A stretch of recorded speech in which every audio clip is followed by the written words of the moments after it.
Welcome to the Deep Dive. Today, we're going to dive into something pretty wild. We're going to be talking about political sound bites and, well, Arnold Palmer's anatomy. An interesting pairing. Yeah, that's one way to put it. So we're going to be breaking down this CNN interview. House Speaker Mike Johnson is on, and he's trying to defend some of the, let's just say, interesting comments former President Trump made on the campaign trail. It's really a case study in how politicians try to control the narrative, especially when the topic is a little, shall we say, delicate. Yeah, because this is all about the 2024 race, right? And Johnson's a big Trump supporter, so he's there on CNN to, rally the Republican voters. But then Jake Tapper, in his typical fashion, he brings up this really strange comment Trump made about the golfer Arnold Palmer. It was at a rally in Pennsylvania. And it wasn't just any comment about golf. It was about Palmer's, well, let's just say it was about his attributes. And apparently Palmer was pretty upset about it before he passed away in 2016. Oh, wow. I did not know that. So Tapper's trying to figure out how Johnson justifies this comment, right? I mean, we are talking about a former president here and potentially a future one. Exactly. And this is where it gets really interesting. Instead of actually addressing the comment, Johnson does what politicians do best. He deflects. He does love his deflections. But did he at least try to explain away Trump's word choices? Not even a little bit. He totally dodged Tapper's questions about whether the comment was appropriate and just pivoted to talking about the economy under the Trump administration. He kept saying that's the real issue that voters care about. Wow, that's next level deflection. Yeah. It's like he didn't even hear the original question. Did that actually work? Well, here's the thing about these tactics. They don't always have to give a real answer, right? They're more about shifting the narrative, moving the conversation away from something that could be damaging. And you see Johnson do this over and over in the interview. So it's like Tapper wanted to have one conversation, and Johnson's playing a whole different game. Exactly. It shows the tension between wanting to control what people are talking about and, actually addressing the issue at hand. So knowing Jake Tapper, I'm guessing he doesn't let Johnson off that easy, does he? Oh, absolutely not.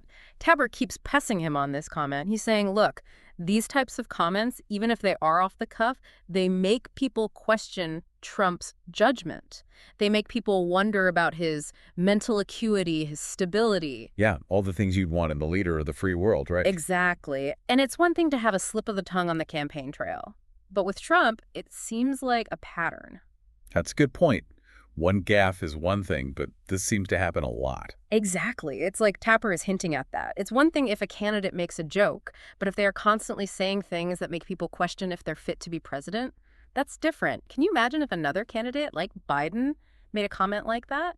Oh, it would be all over the news for weeks. Everyone would be analyzing every single word he said. Yeah. It shows you that there are totally different standards for different candidates. It's a perfect example of that. Some candidates can get away with things that other candidates can't. That's politics, unfortunately. It's mind-blowing, but not surprising, I guess. Okay, so after all that deflecting, does Johnson ever actually address Trump's Arnold Palmer comment? Well, he eventually kind of addresses it, but he doesn't really criticize the comment. He actually tries to defend it by saying it was just Trump being fun at a rally. Like, those speeches are supposed to be entertaining, not super serious policy discussions. So the Arnold Palmer comment was just a joke.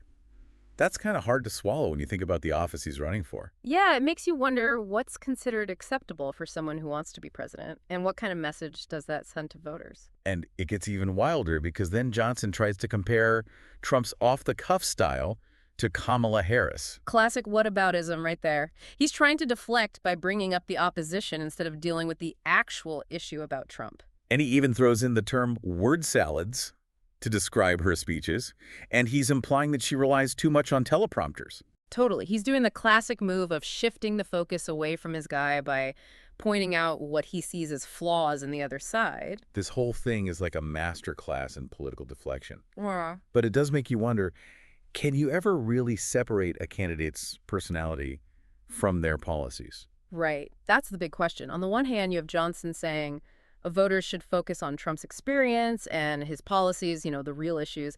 But on the other hand, you have Trump, who seems to love stirring up controversy and getting attention, even if it involves something like, well, this. It's bizarre. It seems like outrageousness gets rewarded in politics today.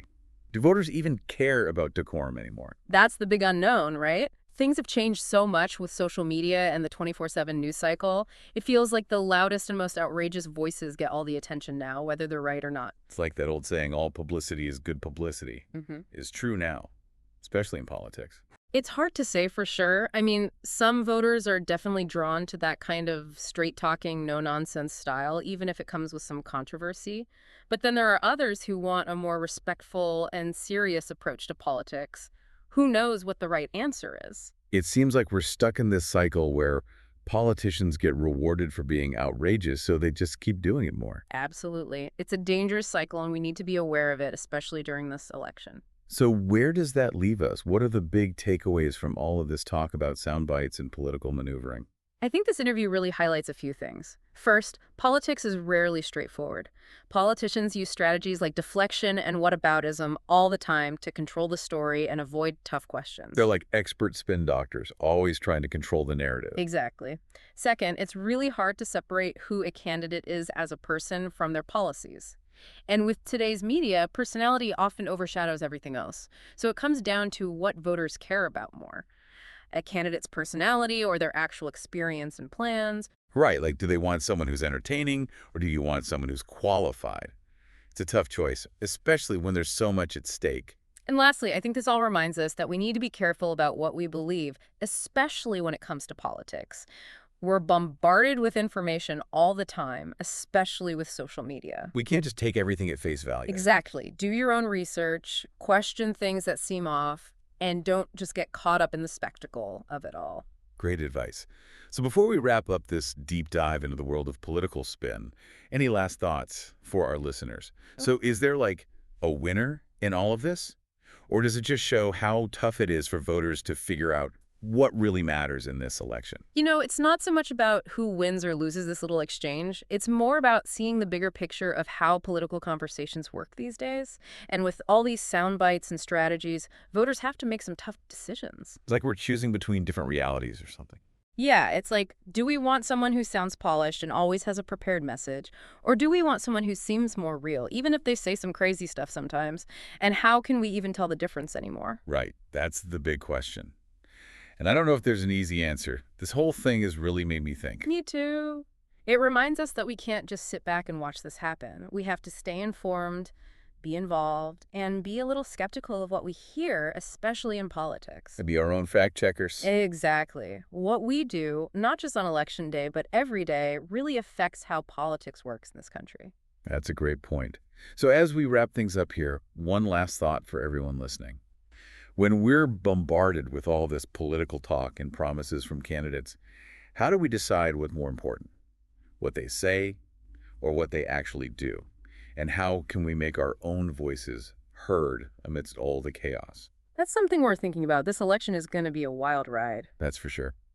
Well, that's all the time we have for today's deep dive. Thanks for joining us, and catch you next time.